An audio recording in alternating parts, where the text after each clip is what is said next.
नमस्कार विद्यार्थी मित्रांनो, आज आपण प्रॉब्लेम सेट 27 क्लास 5 मॅथ्स बघणार आहोत। याआधी सुरुवातीला आपण काही महत्त्वाचे कन्सेप्ट बघणार आहोत। फर्स्ट कन्सेप्ट आहे तो म्हणजे पॅरलल लाईन्स। आता पॅरलल लाईन्स म्हणजे काय, तर lines which do not intersect are said to be parallel to each other. म्हणजे ज्या लाईन्स एकमेकांना इंटरसेक्ट करत नाही त्या लाईनला आपण पॅरलल लाईन्स असे म्हणतो। फॉर एक्झाम्पल बघा, आता या ठिकाणी या प्रकारे आपण 2 लाईन्स काढल्या। आता या दोन्ही ज्या लाईन्स आहे ह्या एकमेकांना इंटरसेक्ट करत नाही। या लाईनला आपण किती जरी एक्सटेंड केलं, किती जरी वाढवलं तरी सुद्धा त्या एकमेकांना इंटरसेक्ट करत नाही। बघा, दोन्ही साइडने आपण या प्रकारे जरी वाढवलं तरी त्या एकमेकांना इंटरसेक्ट करत नाही, म्हणजेच या लाईन्सला आपण पॅरलल लाईन्स असे म्हणतो। किंवा नेक्स्ट एक्झाम्पल बघू शकतो आपण विंडो बार। बघा, आता या प्रकारे ही आपली विंडो असते। या विंडोमध्ये या प्रकारचे बार्स असतात आणि हे जे बार्स असतात ते या प्रकारे पॅरलल्स असतात एकमेकांना। म्हणजेच काय, तर किती जरी आपण हे बार्स एक्सटेंड केले, किती जरी त्यांना असे या प्रकारे वाढवले तरी एकमेकांना ते कधीही इंटरसेक्ट करत नाही। म्हणजेच हे विंडोचे जे बार आहे ते एकमेकांना पॅरलल्स आहे। बघा, या ठिकाणी विंडोचे जे बार आहे ते या प्रकारे आपण किती जरी एक्सटेंड केले तरी ते एकमेकांना इंटरसेक्ट करत नाही। म्हणजे या प्रकारे जर आपण लाईन्स राहिल्या असत्या तर या दोन्ही लाईन एकमेकांना इंटरसेक्ट करत आहे, परंतु या ठिकाणी हे जे विंडोचे बार आहे ते एकमेकांना कधीही इंटरसेक्ट करत नाही। म्हणजेच हे विंडोचे जे बार पॅरलल लाईन्स आहे, यामध्ये असलेले जे बार्स आहे त्यांच्या ज्या लाईन्स आहे त्या पॅरलल्स आहे। किंवा नेक्स्ट एक्झाम्पल बघू शकतो आपण स्टेप्स ऑफ द लॅडर। बघा, आता या ठिकाणी स्टेप्स ऑफ लॅडर। बघा, या प्रकारे आपली जी लॅडर असते या प्रकारचे तिच्या स्टेप्स असतात। बघा, या प्रकारे ही लॅडर आहे। आता ह्या लॅडरच्या या प्रकारच्या ह्या स्टेप्स आहेत। बघा, first step, second step, third step, या प्रकारे स्टेप्स असतात। आता ह्या जरी स्टेप्स आपण व्यवस्थित पाहिल्या तरी या सुद्धा एकमेकांना इंटरसेक्ट करत नाही। आपण त्यांना किती जरी या प्रकारे वाढवून घेतलं तरी सुद्धा त्या एकमेकांना इंटरसेक्ट करत नाही। म्हणजे ह्या लॅडरच्या ज्या स्टेप्स आहे त्या सुद्धा एकमेकींना पॅरलल्स आहे। आता या ठिकाणी ह्या हॉरिझॉन्टल लाईन झाल्या, त्याच प्रकारे जरी तुम्ही व्हर्टिकल लाईन्स पाहिल्या तरी सुद्धा त्या एकमेकींना इंटरसेक्ट करत नाही। म्हणजे ह्या ज्या व्हर्टिकल लाईन्स आहे ह्या सुद्धा एकमेकींना पॅरलल आहे।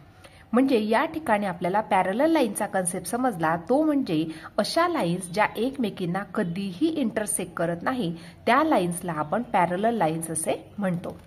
सेकंड कन्सेप्ट आपण बघणार आहोत परपेंडिक्युलर लाईन्स।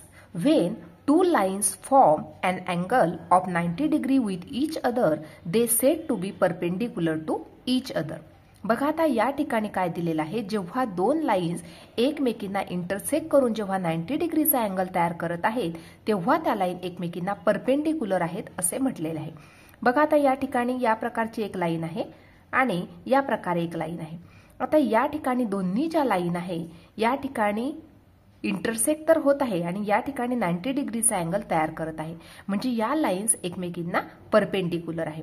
किंवा या प्रकारे जरी 2 लाईन्स राहिल्या, बघा, या प्रकारे जरी दोन्ही लाईन्स राहिल्या तरी सुद्धा या ठिकाणी त्या 90 डिग्रीचा अँगल तयार करत आहे। म्हणजे या दोन्ही लाईन सुद्धा एकमेकींना परपेंडिक्युलर आहे। किंवा आपण नेक्स्ट एक्झाम्पल घेऊ शकतो। बघा, या प्रकारे आपली नोटबुक असते। या प्रकारे नोटबुक्स वरती सुद्धा या प्रकारच्या लाईन्स ड्रॉ केले गेलेल्या असतात आणि एक या प्रकारची लाईन दिलेली असते। म्हणजे या ठिकाणी हा हॉरिझॉन्टल लाईन्स आहे आणि या ठिकाणी ही एक व्हर्टिकल लाईन आहे।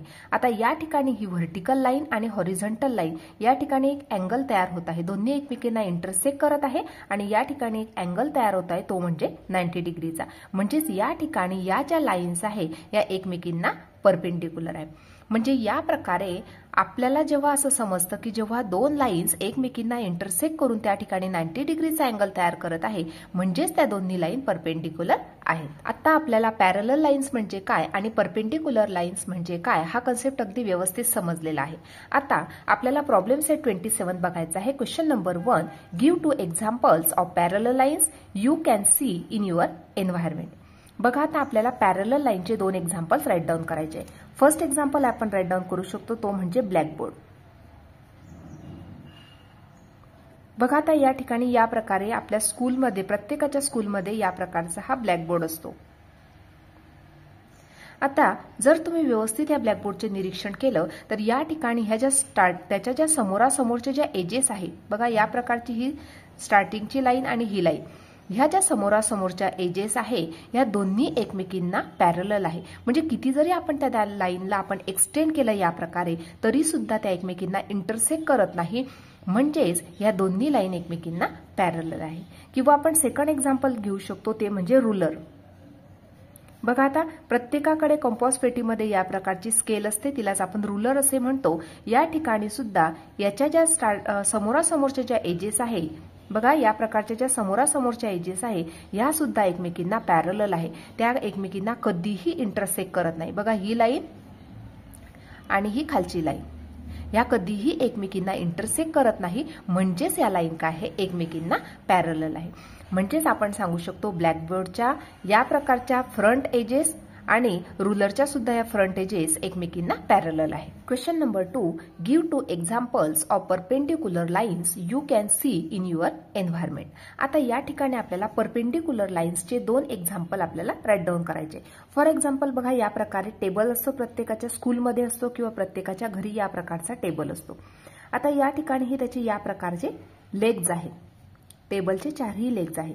जर तुम्ही व्यवस्थित ह्या लेगचं निरीक्षण केलं आणि या ठिकाणी हा खालचा सरफेस आहे म्हणजे या ठिकाणी हा लेग्स आणि हा खालचा सरफेस या ठिकाणी जर व्यवस्थित निरीक्षण केलं तर या ठिकाणी 90 डिग्रीचा अँगल तयार होत आहे.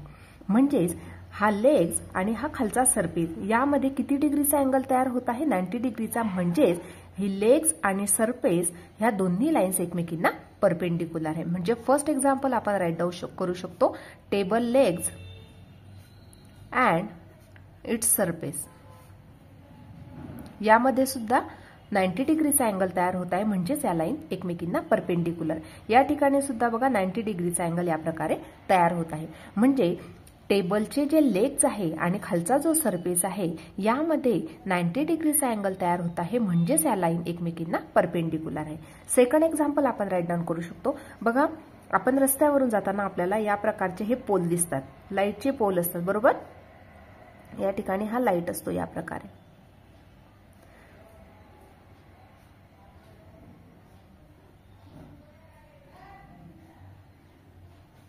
या प्रकारचे हे लाईटचे पोल असतात. आता जर तुम्ही व्यवस्थित निरीक्षण केलं तर या ठिकाणचे हे पोल आणि हा खालचा जो रोड आहे या रोडमध्ये आणि या पोलमध्ये सुद्धा 90 डिग्रीचा अँगल तयार होत आहे. बघा या ठिकाणी या प्रकारे. म्हणजेच हा लाईटचा पोल आणि हा रोड यामध्ये सुद्धा 90 डिग्रीचा अँगल तयार होत आहे. म्हणजेच हा light pole and the road both the lines are perpendicular to each other. म्हणजे या लाईन सुद्धा एकमेकींना परपेंडिक्युलर आहेत. या ठिकाणी लिहिणार आपण the light pole and road यांच्यामध्ये सुद्धा 90 डिग्रीचा अँगल बनतो आहे. म्हणजेच काय तर या लाईन सुद्धा एकमेकींना परपेंडिक्युलर आहेत. Question number 3 look at the picture given below. Decide whether the lines given in each picture are parallel or perpendicular to each other and write the answer in the box.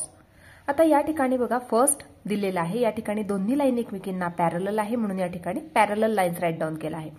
Second diagram मध्ये दोन्ही line एकमेकींना perpendicular आहे म्हणून या ठिकाणी perpendicular lines right down केलं.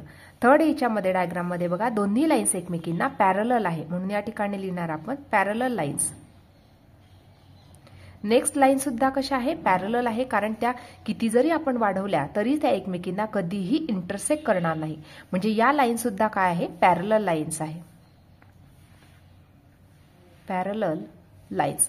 आणि last diagram आहे या ठिकाणी बघा व्यवस्थित जर निरीक्षण केलं तर या ठिकाणी 90 डिग्रीचा अँगल तयार होत आहे. म्हणजे या दोन्ही लाईन एकमेकींना परपेंडिक्युलर आहे म्हणून राईट डाऊन करणार परपेंडिक्युलर लाईन्स. या ठिकाणी दोन्ही लाईन एकमेकींना परपेंडिक्युलर आहे, कारण या ठिकाणी ते 90 डिग्रीचा अँगल तयार करत आहे, म्हणजे या लाईन परपेंडिक्युलर लाईन्स आहेत. अशा प्रकारे आज आपण प्रॉब्लेम सेट 27 पूर्णपणे सोडवून घेतला आहे. आजचा व्हिडिओ कसा वाटला ते नक्की कमेंट करून कळवा आणि व्हिडिओला लाईक, शेअर आणि सबस्क्राईब करायला विसरू नका. धन्यवाद.